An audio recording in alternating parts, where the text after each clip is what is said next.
श्री स्वामी समर्थ. जय जय स्वामी समर्थ. अनंत कोटी ब्रह्मांड नायक राजाधिराज योगीराज अक्कलकोट निवासी सद्गुरू श्री स्वामी समर्थ महाराज की जय. कशा आहात सर्व स्वामी भक्तांनो? तुम्ही सदैव आनंदी राहा हीच स्वामींच्या चरणी प्रार्थना. तुमच्या सर्व चांगल्या इच्छा स्वामी महाराज पूर्ण करोत आणि आजचा दिवस तुमचा आनंदात जाओ हीच स्वामींच्या चरणी प्रार्थना. प्रथम तुम्हा सर्वांचं खूप खूप मनापासून स्वागत आहे. तुमच्या अनुभवांनी बनलेला भक्त आम्ही स्वामींचे या चॅनलमध्ये. मी शुभांगी पोळ तुम्हा सर्वांचं खूप खूप मनापासून स्वागत करते. श्री स्वामी समर्थ आणि स्वामींच्या लीला तर अगाध आहेत. ज्या भक्ताने स्वामी सेवेचा मार्ग पकडलेला आहे त्या भक्तांच्या आयुष्यामध्ये स्वामींनी नेहमीच चमत्कार केलेले आहेत. कारण स्वामींचं एकच वाक्य आहे ते म्हणजे भिवू नकोस मी तुझ्या पाठीशी आहे. आणि स्वामी आपल्या भक्तांच्या नेहमी पाठीशी राहत असतात. कधीच आपल्या भक्तांना एकटे सोडत नाहीत. आणि त्याचबरोबर एखाद्या भक्तांचा एवढा स्वामींवर विश्वास असतो की स्वामी नेहमी आपल्या भक्तांना प्रत्येक संकटातून दुःखातून तारून नेत असतात. आणि जेव्हा स्वामी तारून नेतात तेव्हा त्यांचे चमत्कार हे त्या भक्तांच्या आयुष्यामध्ये होत असतात आणि हेच चमत्कार आपल्या चॅनलवरती शेअर होत असतात. तर आजचा अनुभव देखील तेवढाच गोड आणि सुंदर आहे. आजचा अनुभव एका सुंदर अशा स्वामी भक्त ताईंचा आहे.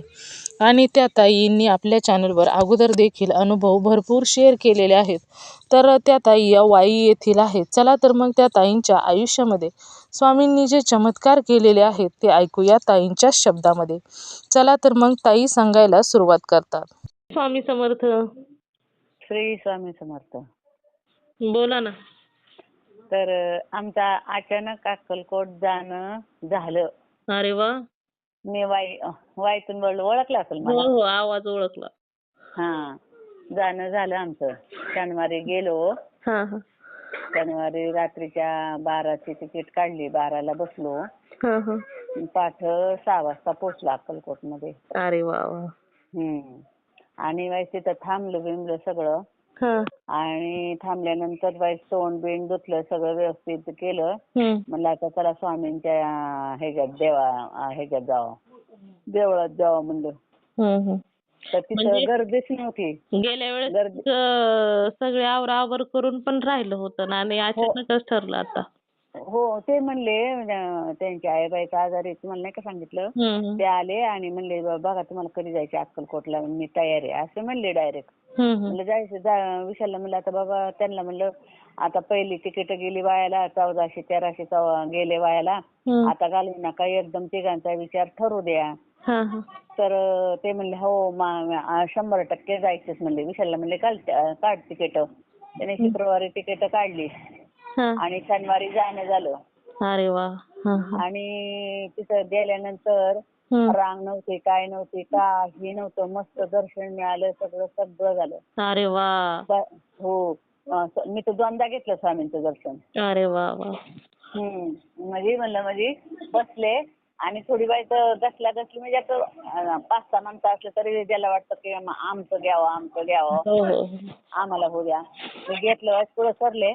म्हणलं का विसरला माझ्या पोराला म्हणलं माझं काय मनासारखं असं दर्शन आज झालं नाही. तर आम्ही बसलो होतो. म्हणलं आता आपली माळ किंवा वासनं हे करावं. तर विशालला मी म्हणलं परत मी जाते आता स्वामींच्या तिथं म्हणलं आणि दर्शन घेऊन येते म्हणलं. तर नेलं होतं आधी हार, फुलं, पेढे, अष्टक, गंध ते सगळं नेलं होतं. मग माझं घेतलं स्वामींच्या पुढे नैवेद्य दाखवलं आणि मला नारळ मिळाला मग. अरे वा. हो, तर म्हणजे ते त्यांनी थोडं काय काढून घेतलं, मग मला नारळ दिला, पेढे दिले. पुडी तशीच होती ती दिली आणि एक फुल दिलं. आणि एक फुल त्यांनी दिलं स्वामींच्या तिथं फोटोला लावून मला दिलं मग. तर एवढं दर्शन मग दुसऱ्या वेळेस मी चांगलं उभं राहून मस्त सगळं तिथलं सगळं पाहिलं. स्वामींच्या पाया पडले आणि निवांत आले. गर्दीच नव्हती अजिबात. अरे वा.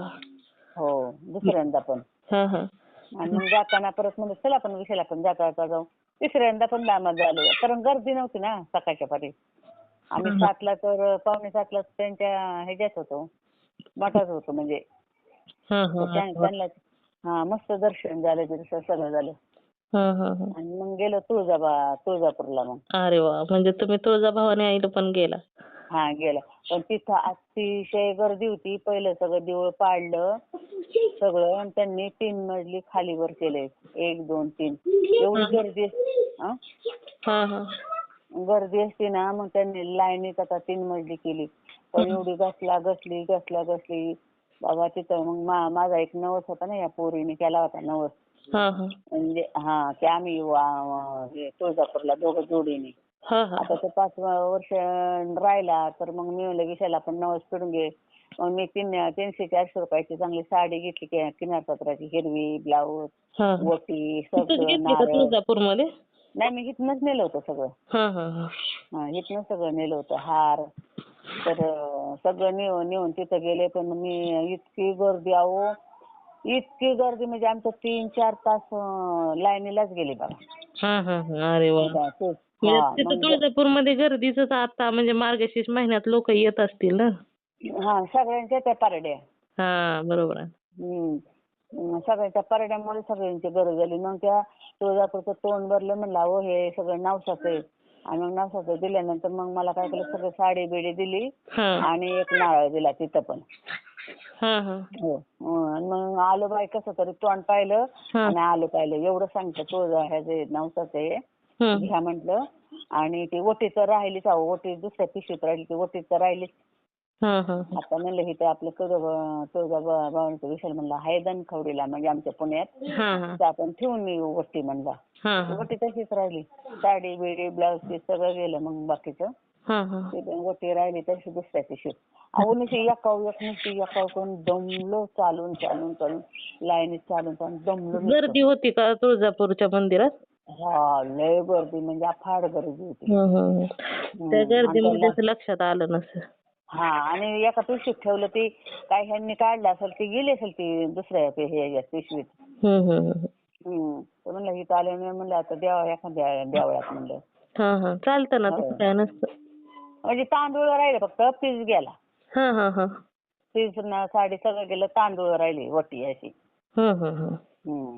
तिथं चांगलं दर्शन आलं. मग बायचं आलो बाहेर नाश्ता पाणी केलं. दुपारी जेवलो सगळं. व्हायचा आराम केला कारण लय उभं राहिलो 4-5 तास. अक्कलकोटमध्ये तुम्हाला ते हे झालं ना अगोदर कॅन्सल झालं बॅग भरून गेलेला तुम्ही. हो. त्यामुळे आता स्वामी म्हटले असतील चला मोकळं झालंय या तुम्ही. हो. आणि बघा की पिशवीच उचलून साडी बिडी सगळं निसून झाली ती पिशवीच उचलायची राहिली होती. आणि आता सहज बनलं सहज निघालो सहज आम्हाला म्हणजे आता बोलवलं होतं आम्हाला. मग मी तुम्हाला म्हटलं होतं ना स्वामींचा बोलावा आला की म्हणजे कोणती भराभर सुद्धा होऊ देत नाहीत काही सुद्धा नाही. बघा की आणि मी त्याशी भरून काहीच नव्हतं ठेवलं बरं का. मी त्याशी म्हणलं नाही बाबा जोपर्यंत हे इकडे येत नाही ना भरायला काय बनलंय वेळ लागते तेव्हा. पण थंडी मारणाची थंडी तिकडं. पण आम्ही नेलं होतं स्वेटर बिटर शाल बिल सगळं नेलं होतं लासाजवळ म्हणून. हो ना बरोबर आहे. हो सगळं नेलं होतं. आणि काहीच नाही. आणि माझं ते सगळं साडी बिडी सगळं ते वटीचं सगळं एका जाग्यावरच होतं. ते कपाट वगैरे आणि त्या पिशवीत भरलं. त्यामुळे सगळं त्यातच होतं काय घ्यायचंच नव्हतं ना. मग तुळजापूरहून दर्शन घेतल्यानंतर तुम्ही घरी आला का अजून पंढरपूरला वगैरे गेला? नाही. कारण ह्यांना विशालला पण कामाला जायचं होतं. ह्यांचे पण वारदे होत्या. नाही ना मग आम्ही परत बसलो व्हायचा आराम केला. परत थोडासा नाश्ता केला. थोडं व्हायचं इकडं तिकडं फिरलो काय बघा बघी काय घ्यायचं असं तसं सगळं केलं. आणि मग शेवटी किती 8-8:30ला आम्ही हॉटेलमध्ये जेवायला गेलो. जेवलं डायरेक्ट स्टँडला आलो. मग आम्हाला परत ह्याची गाडी होती ना 9ची गाडी होती वाटतं. 9ची एसटीने गेला होता का? एसटीने. एसटीला नव्हती अहो गर्दी एवढी. नव्हती गर्दी. पण स्वामींचं एवढं दुसऱ्यांदा दर्शन झालं. स्वामींना म्हणलं सगळं काय माझा बाबा ते आजार पण काय आहे ना ते सगळं काढून टाका म्हणलं. आणि माझ्या माणसांना सगळ्यांना सुखी ठेवा म्हणलं. पहिली माझी म्हणलं माझी पहिली मला चालायला येऊ द्या. पहिली माझी मान दुखायची राहू द्या. असं सारखं डबल तरी किती म्हणू. आता आमच्या नवऱ्याने पण म्हणले हिचं सगळं व्यवस्थित सगळं दुखणं सगळं राहू दे, मी परत अक्कलकोटला येईल. पण हिचं सगळं झाल्याशिवाय मी येणार नाही म्हणले. हिचं सगळं दुखायचं राहिल्याशिवाय मी येणार नाही म्हणलं. हो, असं सगळं म्हणलं सगळं. पण आता बघू काय लगेच कुठला फरक पडतोय नाही का. हो ना हो ना, पडणार हळूहळू. हो हो, आमचं पोरगं पण म्हणते लगेच लगेच काय फरक पडतो का तेव्हा. हळूहळू पडेल फरक. आणि मग ते सगळं स्वामींचं सगळं ते कुठं राहिले, कुठं त्यांची विहीर, कुठं मुक्कामाला राहिलं होतं, कुठं पादुका त्यांच्या ह्या सगळं मग ते बाकीचं बघितलं वाड्यातलं. अरे वा, वाड्यात पण गेला होता तुम्ही? हो हो, सगळं पाहिलं. परत ते उंबराचं झाड त्याला लोक हे करतात ते पाहिलं. परत वटवृक्ष तिथं पाहिलं. तर ती एका विशालच्या कामातली पूर्वी म्हणली तिथलं वडाचं एक पान आण मला. ती वडाचं पान किती उंच गेलेलं आणि खाली काय तेव्हा काहीच नाही. तिथं फक्त मी आपलं डोकं लावलं. माझी इच्छा होती आपल्या पोराचं लग्न जमलं तेवढंच म्हणलं तिथं. तिथं तेवढं म्हणले त्याचं लग्न जमू द्या बाय. 9 दिवस काय बोलले नाही का एवढ्या लांब ना नाही अहो जमत. आता हेच ते तुम्ही 10 वर्षांनी लिहिली असेल. तर तिथं बोलले आपल्या विशालचं लग्न तेव्हा डोकं ठेवलं ते ह्याला वटवृक्षाला म्हणलं विशालचं लग्न लवकर जमू द्या म्हणलं. एवढंच म्हणले. मग ते सगळं वाड्यात सगळं फिरून ते सगळं बघितलं. ते कुठे राहिले काय करायचे त्यांची विहीर त्यांचं सगळं सामान बिमान सगळं सगळं मग फिरून पाहिलं. तर आम्हाला वेळ किती आमचं 5:45 आमचं दर्शन झालं. त्यामुळे पावणे 7 आणि त्याच्या आधी काय झालं आम्ही एसटीतनं उतरलो ना तर आम्ही काय करायचं होतं पटकन जायला पाहिजे होतं ना. पण आपल्याला एवढा अनुभव नाही ना. आम्हाला नेमकी आरती गावली आम्ही गेलो ना आरती संपली. म्हणजे तुम्हाला लेट झालं थोडं. लेट नाही आम्ही बसलो ना तिथं थंडी होती. म्हणजे तुम्ही इकडे तिकडे पाहत बसला ना. नाही एसटीतनं होतो ना स्टँड मध्ये बसलो ना. लयच थंडी इतकी थंडी की प्रमाणापेक्षा थंडी जास्त. हो म्हणून तिथे बसलो ना. तर तिथून डायरेक्ट आम्ही गेलो असतो ना तिथं 30-30 रुपयाला आहेत रिक्षा डायरेक्ट अक्कलकोटलाच हे करतात. अरे वा, मंदिराजवळच डायरेक्ट. आता सोय ती ज्यांनी केले 30 एका माणसाला 30 रुपये डायरेक्ट अक्कलकोटच्या दारातच. तिथे 30 रुपये. मग तिथं आम्ही गेलो असतो ना आम्ही बसलो म्हणलं काय एवढं लगेच काय उघडते का सगळं. म्हणून त्या आरती बरोबर गावली असते आम्हाला. मागल्या वर्षी आम्ही 10 वर्षापूर्वी आम्हाला आरती गावली होती बघा. आम्ही नेमक्या कितीला आम्ही लवकर 6ला पोहोचलो तिथं ना. मागल्या वेळेस लवकर गेलो होतो 4ला का काहीतरी पोहोचलो होतो. त्यामुळे आम्हाला ते आरती बिरती सगळं गावलं होतं सगळं असं दर्शन झालं बघा अचानक. अहो अचानक नसतं ते स्वामींचं नियोजनच असतं ना ताई. आणि अक्कलकोटला जाण्यासाठी तर स्वामींनीच बोलवावं लागतं. हो. तेच म्हणले ते कालचाच मी एक संदेश ऐकला माझ्या बोलावण्याशिवाय तुम्ही तिथं काहीच करू शकत नाही. हो ना स्वामींच्या इच्छेशिवाय काहीच होत नाही ताई. तर मी काल वाचलं म्हणलं बाई सकाळी तर मला माझे वडील म्हणजे सेम स्वामी समर्थ तसलीच मांडी घालतात तसलेच हात ठेवतात. सकाळी ते माझ्या स्वप्नात आले होते. अरे वा, कारण मी स्वामींना वडील मानले ना. मग सकाळी ते स्वप्नात आले होते माझ्या. काय बोलले फक्त काही बोलले नाही काय नाही. नुसतंच इकडून तिकडं करत होते. दर्शन दिलं असं ना.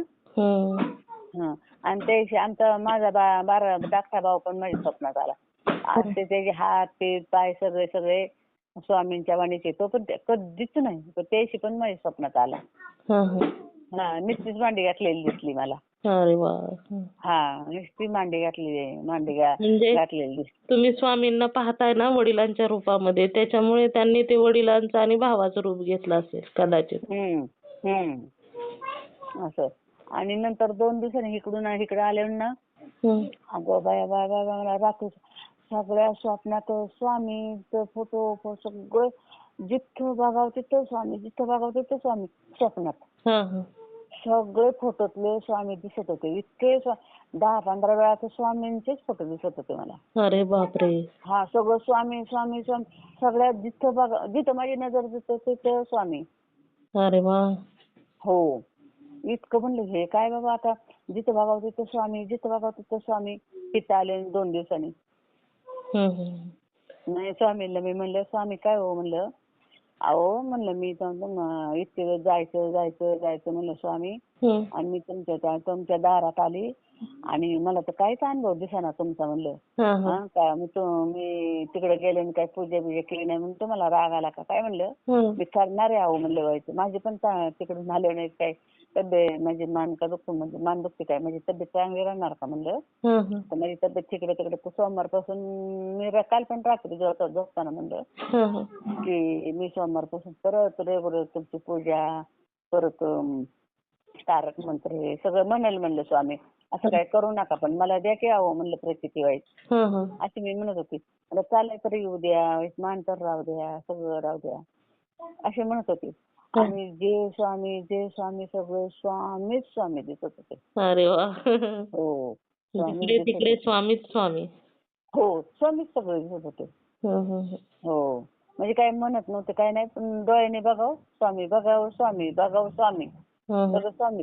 म्हणजे तुम्ही स्वामीमय झालाय ना, स्वामींचीच झाला, त्यामुळे तुमच्या मनात ध्यानात जिकडे तिकडे स्वामीच स्वामी. हो हम्म. मी म्हणलं काय उद्या किती त्रास होते. कुशाल म्हणतो तू चालते की चांगली. आई म्हणलं चांगली चालते तर मला तर धरायला लागतंय म्हणलं. तसं नको मला म्हणलं. मला माझ्या मोकळ्यापणाने माणसं राहिलं पाहिजे असं मला चालायला पाहिजे. मला येईल की लगेच. येईल की म्हणलं लगेच आहे असं काय होणार नाही. आणि तारक मंत्राने मी आता गेले ना अक्कलकोटला माझं परत दुखायला लागलं ना ते मानबिन सगळं. राहिलं होतं ना तुम्हाला म्हणलं म्हणते पण ती दचके बिचके एवढा प्रवास. हो प्रवासाने आणि एसटीचा प्रवास कसा धडधडीचा पण असतो ना. आता तर रस्ते अजून तसे खड्ड्याचे. हा तर मग परत दुखायला लागलं तर म्हणतो एवढं काय मला म्हणतो पहिली इथं कशी दुखलं की पडून राहायची चेहरा हे व्हायचा आता एवढा दगदगीने आले कुठं तुला काय होतंय तेव्हा म्हणलं. तर म्हणलं अरे आत दुखतंयच की म्हणजे काय तुम्हाला दाखवायचं का म्हणलं. म्हणतो नाही पहिल्यासारखं नाही म्हणतो आता हे वेगळं आहे म्हणतो नाही दुखत आता तुझं थोडंच दुखत असं पहिल्यासारखं नाही दुखत म्हणतो. मी जाऊ दे बाबा तुझ्या तोंडात साखर पडव. त्याच्या ह्या बँकेत एक मॅनेजर आहे तर तो विशाल पैसे बसायला ओळख नव्हती एवढी म्हणजे आत मॅनेजर ते कशाला बाहेर येते तर म्हणलं विशालला म्हणत होता काय रे तू कुठं राहतो म्हणलं ना मी विशाल म्हणला मी करवेनगरला राहतो. एवढ्या लांब नाही येतो तू तर म्हणलं नाही मी स्वारगेटलाच होतो पण स्वारगेटला काय एवढं हे काम नाही म्हणून मला आमच्या दुसऱ्या मॅनेजरने मला इकडं पाठवलं म्हणजे इकडं काय आहे काम भरपूर. तर काय बाबा म्हणलं काय नाही तर विशाल हसला तर म्हणलं चाललो अक्कलकोटला. ते म्हणले काय म्हणलं हा आम्ही चाललो उद्या अक्कलकोटला. किती तिकीट काढलेत म्हणला. तो काय म्हणतो अयो मी कसं काय तुझ्यापाशी आलो. अरे मी तुला सांगणारच होतो की मला त्या अक्कलकोटला मी 10 ते 15 वर्ष तो स्वामी भक्तच आहे बघा. अरे वा. म्हणला मी 10 ते 15 वर्ष अक्कलकोटला जायला जातोय पण मला स्वामी काय बोलवत नाही आणि माझं काय जाणं होत नाही. तर ते म्हणले तुम्हाला असते की शनिवार रविवार तर सुट्टीच असते. नाही म्हणले खूप प्रयत्न केला पण मला स्वामी काय बोलवत नाही. तर ते काय म्हणला तुम्हाला सांग का माझी आई तर स्वामी भक्तच आहे म्हणले. तिची तर 30 वर्षाची सेवा आहे म्हणले. म्हणले काय तर म्हणले हा ती 12 वर्षापासून ते शंकराचं करत होती म्हणले ती. आणि 12 वर्षाचे तिचं त्यांचं तर लय शास्त्र होतं म्हणले ती माझी मम्मी केळीच्या पानावर जेवायची ते तिकडं डोंगरात जायच्या डोंगरातनं यायच्या आणि त्या पिंडीवर कसं दर्शन घ्यायचं ते मला पण म्हणलं शिकवलं म्हणलं कसं रे तर म्हणले मी तुम्हाला सांगेल म्हणले. तर म्हणलं कसं घ्यायचं तर मी म्हणलं अरे सांगायचं ना विशाल म्हणलं पिंडीवर ठोकरत आपली भुवई आहे ना मधली तर ती डोकं ठेवायचं नाही. आपल्या भुवईच्या मध्ये आपले सगळे देव असतात भुवईच्या. तर तुम्ही म्हणताल कसं काय तर ते माझ्या माहेरातनं ना माझ्या भावाचे मित्र 5 जण का 6 जण असे माझा भाऊ तरुण होता म्हणजे लग्न नव्हतं झालं आणि ते म्हातारी लोक म्हणजे 50च्या वयात त्यांना शंकराचं लय जण म्हणून ती ना डोंगरात यायची आमच्या म्हणजे आता कुठं म्हणजे जवळजवळ 2 तास लागतील असं आमच्या घरी पोहोचणार आणि तिथून 2 तास असं 4 तासाचा प्रवास करून ती लोक तिकडे डोंगरात यायची. ते माझ्या भावाला पण नेलं तसं माझ्या भावाला पण शंकराचं यायला लागलं असं तसं करा म्हणून आम्हाला पण लागलं. मग ती आम्ही ती चौघजण बसले की आता मी मला लहानच ना 12 वर्षाची म्हणायचं माझा भाऊ मला म्हणायचा माझं नाव कल्पना आहे ना तो कप्पा म्हणायचा मला मुद्दामच. तर तू इथं बस म्हणायचा. आम्ही तर ते मी आपली हात जोडायचे आणि पाया पडायचे. तसं नाही पडायचं. म्हणलं कसं होतं म्हणजे भाऊ आहे आपली भाऊ आहे ना त्या काठ आहे ना त्या शंकराच्या पिंडीला तुझ्या भोवयाचं काही लागलं पाहिजे तर ते दर्शन तुला शंकर देतात म्हणले. तर मग मी तशीच मग मला सांगायचं ना विचार तसं मला अगं माझ्या पूर्ण लक्षात नाही मला किती वर्ष झाली तुझ्या लग्नाला मला नाही लक्षात. तर ते म्हणले तू अक्कल कुठलं चालला तर ते म्हणले तर मला ना काही करून ना तिकडून माझ्यासाठी प्रसाद आण मी तुला विसरणार नाही कधी पण मला प्रसाद आणता म्हणले काही करून आण आणि मला कसं जायचं ते सांग म्हणले. ते म्हणले काही नाही सांगायचं म्हणजे इथून गेल्यावर तिकीट काढलं ना आम्ही डायरेक्ट स्वामींच्या देवळात गेलो. गर्दीच नव्हती. आम्ही 4-5 लोक होतो म्हणलंय दर्शनाला. मग आम्ही दोनदा दर्शन घेतलं. म्हणलं काय तू भाग्यवान आहे म्हणलं दोनदा तुला दर्शन मिळते आणि आम्हाला स्वामी बोलत नाही. म्हणलं माझ्या आईने पण पहिल्या शनिवारी म्हणले सगळे तिने साडी बिडी मी कपडे घातले बॅगच उचलायची होती. एसटी हलून गेली हे लवकर आमचे पप्पा पण लवकर आले नाही म्हणले. मी म्हणत होती एसटी हलवली त्याच्यानंतर जेवायचं पडलं होतं म्हणजे. तर म्हणले आम्हाला नाही मिळालं आणि दुसऱ्या शनिवारी म्हणले आमची आजी होती तिकडून आले आणि डायरेक्ट म्हणले तुम्हाला यायचं असलं की घ्या तिकीट काढ विशाल. तिकीट काढायला आम्ही स्वामींना गेलो पण म्हणले. तर मग त्याला नेला डबा भरून पेढे नेले त्यांनी. मग आताच मला फोन आला होता तेव्हा अगं त्या सरांना मी पेढे दिले तर म्हणले बरं झालं बाबा. तर म्हणले काय म्हणले रे म्हणजे खुश झाले आज. म्हणलं बरोबर आहे विशाल आज अक्कलकोटचा प्रसाद कोणाला मिळतो म्हणलं भाग्यवान लोकांनाच मिळतो म्हणलं. बरोबर आहे.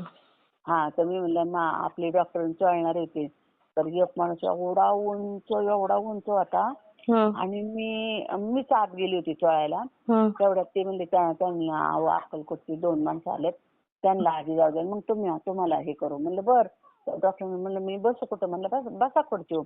तर म्हणलं मी डायरेक्ट अक्कलकोटवरनच तुमच्या दवाखान्यात आले म्हणले. त्यांनी म्हणले प्रसाद आणलाय सगळ्यात आमच्यासारख्यांना प्रसाद दिला. म्हणलं बघ अक्कलकोटवरनं आपल्याला प्रसाद मला मिळाला. आता अक्कलकोटवरनं प्रसाद तू तुझ्या सरांना देतोय म्हणजे ते किती भाग्यवान आहेत बघ म्हणलं. हो ना. किती म्हणले प्रसाद तू कुठून काय आणलाय ते त्यांना दिलाय म्हणलं. ते पण भाग्यवान आहेत ना म्हणलं. ते म्हणले एक नंबर देतो तुला म्हणले. तर ते ना नाडीवरनं सगळं सांगतात म्हणले. अपॉइंटमेंट घेतात पण ते चिंचवडला तुम्हाला नसेल माहित आता इकडचं. नाही. हा ते चिंचवडला म्हणजे अपॉइंटमेंट घेतात आणि नाडीवरनं सगळं सांगतात. म्हणलं विशाल जायचं का आपण म्हणलं एवढ्याला वेग म्हणला 2 तास. जाऊ दे म्हणजे ते म्हणलं बरं राहू दे म्हणलं त्यांचा नंबर तर राहू दे तासात म्हणलं. असं त्या संग बोलत होते मग मला आठवलं ह्यांना आपलं हे करा म्हणलं आपला अनुभव सांगा म्हणलं आता अक्कलकोटला गेलो होते. म्हणून पटकन सकाळी सांगणार होते माझं व्हायचं आवरत होते म्हणलं चला आता आंघोळ सगळं झालंय आणि म्हणलं आता त्यांना फोन करा म्हणजे ते विशालचा आला फोन म्हणून मी तुम्हाला केला. खूप सुंदर अनुभव आहे ताई. स्वामींनी बोलवल्याशिवाय अक्कलकोटला कोणीच जाऊ शकत नाही. कोणी कितीही म्हटलं की मी जाणार आहे मला जायचंय मी आज निघणार आहे पण स्वामींच्या इच्छेशिवाय तिथं कोणीच पोहोचत नाही. ते आता तो माणूस 10-15 वर्ष चाललाय पण त्याला मिळतच नाही म्हणला आणि स्वतःची गाडी आहे बरं का त्या 4 व्हीलर. त्याचं सरांना काय ते मॅनेजरच आहे पण म्हणलं होतच नाही बाबा माझं दर्शन. तू मागून येऊन दर्शन घेतलं मला प्रसाद पण आणलास म्हणला. बघा ना.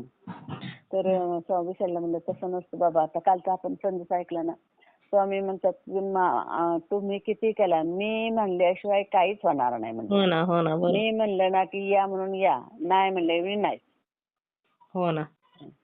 चालेल ताई खूप सुंदर अनुभव आहे शेअर करते मी. बघा ना मी म्हणते असले का स्वामी दिसत होते मला म्हणजे असे सगळीकडे स्वामी स्वप्नात. आणि सकाळी तुमची इच्छा पूर्ण केली ना आता ते स्वामींचं सतत डोक्यात असतं आणि स्वामीमय झालेत. स्वामींची इच्छा झाली असेल माझ्या भक्ताला जिकडे तिकडे मीच आहे ते दाखवावं. आणि सकाळी वडीलच म्हणजे स्वामींच्यात आणि माझ्या वडिलांच्यात काहीच फरक नाही बरं का. हां हां तशीच मांडी घालतात तसं सगळं तसंच करतात. तेवढे गोरे पण येते सगळं सगळं तसंच. हां हां तर सकाळी वडील आले होते माझे पण माझ्या संग नाही बोलले बिलले काय. हां पण पूर्ण आले होते माझे स्वप्नात. हम्म. म्हणजे तुम्ही ते वडील मानता ना स्वामींना, त्याच्यामुळे त्यांनी एक वडिलांच्या याच्यामध्ये पण दर्शन दिलं तुम्हाला. म्हणजे मांडी बिंडी घातलेली सगळं तसंच. फक्त वडिलांचा चेहरा तुमच्या, बाकी स्वामींसारखेच हुबेहूब.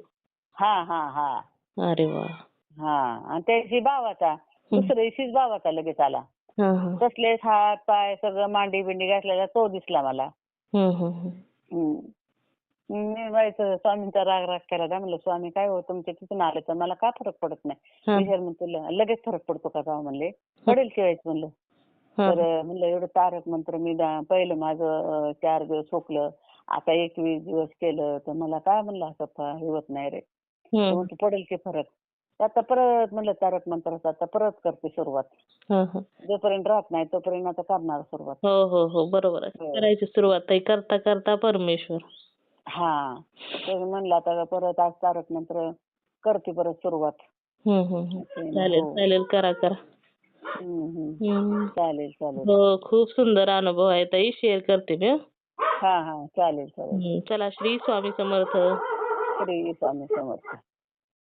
मित्र आणि मैत्रिणींनो, खरोखरच या ताईंच्या आयुष्यामध्ये जो स्वामींनी अनुभव दिलेला आहे तो खरोखरच खूप सुंदर आहे. कारण स्वामींना ज्या भक्तांना अक्कलकोटमध्ये बोलवून घ्यायचं असतं त्यांनाच ते बोलवून घेत असतात. मग बाकीच्यांनी कितीही नियोजन केलं किंवा कितीही काहीही ठरवलं की मी अक्कलकोटला जाणार आहे, परंतु कोणीही अक्कलकोटला पोहोचू शकत नाही. त्यासाठी स्वामींची आज्ञा व्हावी लागते, त्यासाठी स्वामींचं बोलावणं यावं लागतं.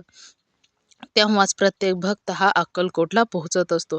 तर खरोखरच यांच्या या अनुभवातून तर हे प्रत्येकाला समजलं असेलच. खरोखर या ताईंचे जे अनुभव आहेत ते मला तर खूप आवडलेले आहेत. तुम्हा सर्वांना या ताईंचे अनुभव कसे वाटले नक्कीच मला कमेंट करून सांगायचं आहे. त्याचबरोबर श्री स्वामी समर्थ लिहायला देखील विसरायचं नाही. तुम्हाला जर स्वामींचे अनुभव आलेले असतील तर इथे मी नंबर दिलेला आहे. या नंबरवरती तुम्हाला आलेले स्वामींचे अनुभव हे नक्की शेअर करायचे आहेत. कारण तुम्हाला आलेले अनुभव जेव्हा तुम्ही शेअर करत असता तेव्हा स्वामी तुम्हाला अजून सुंदर अनुभव तर देत असतातच. त्याचबरोबर तुमचा अनुभव ऐकल्यानंतर खूप लोकांना मदत देखील होत असते. किंवा तुमचा अनुभव ऐकल्यानंतर जर एखादा व्यक्ती स्वामींच्या सेवेमध्ये आला तर याचे पुण्य तुम्हाला मिळणार आहे. त्यामुळे जे तुम्हाला स्वामींनी अनुभव दिले तेच अनुभव पुढे शेअर करायचे आहे. त्याचबरोबर आपला हा चॅनल भक्त आम्ही स्वामींचे, या चॅनलचं एकच ध्येय आहे, ते म्हणजेच भक्ताने भक्त स्वामी भक्त वाढवायचे आहेत आणि प्रत्येकाचे जीवन स्वामीमय करून टाकायचे आहे. त्यासाठी जे तुम्हाला स्वामींनी अनुभव दिले ते अनुभव शेअर करून स्वामी सेवेकरी वाढवायचे आहेत. तर तुम्ही सर्वांनी मिळून माझा व्हिडिओ शेवटपर्यंत ऐकला त्याबद्दल मी मनापासून तुम्हा सर्वांची खूप आभारी आहे. पुन्हा भेटूया श्री स्वामी समर्थांच्या अशाच एखाद्या सत्य अनुभवाबरोबर. तोपर्यंत तुम्ही सर्वजण नेहमी सुखी राहा, समाधानी राहा, आनंदी राहा आणि सर्वात महत्त्वाचं म्हणजे श्री स्वामी समर्थांचं नामस्मरण मात्र नेहमी करत राहा. श्री स्वामी समर्थ. जय जय स्वामी समर्थ. धन्यवाद.